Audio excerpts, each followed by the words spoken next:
నది ఇటువంటిది ఎక్కడ ఉంటుంది?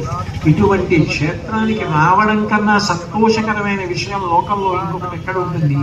అందుకే నిజానికి కాకినాడ నుంచి బయలుదేరి ఇక్కడికి రావడం కించిత్ కష్టం అయినప్పటికీ ఇంతకన్నా గొప్ప శాశ్వతమైన సుఖం ఇవ్వగలిగిన క్షేత్రం ఎక్కడుంటుంది అని బయలుదేరి వచ్చారు తప్ప అన్యమైనది ఆశించి కాదు. అంత గొప్ప క్షేత్రం ఒక్కటి మాత్రం పరమసత్యం, వీరందరూ పరమ భాగ్యవంతులు. ఎన్ని కోట్ల జన్మల పుణ్యం ఉంటే మీరు ఇంత గొప్ప క్షేత్రంలో నివాసం చేస్తున్నారు.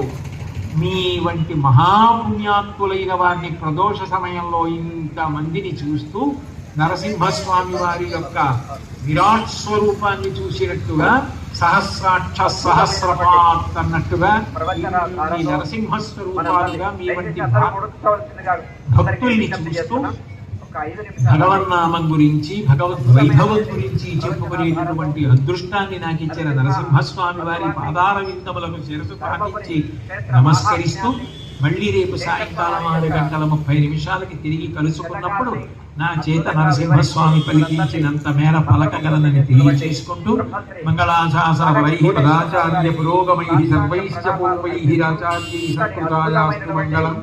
మంగళం కోసలేంద్రాయ మహనీయ గుణాత్మనే చక్రవర్తి తనుజాయ సర్వభూమాయ మంగళం. ఉమాకాంతాయ కాంతాయ కామితార్థప్రదాయినే శ్రీగిరీశాయ దేవాయ మధునాథాయ మంగళం.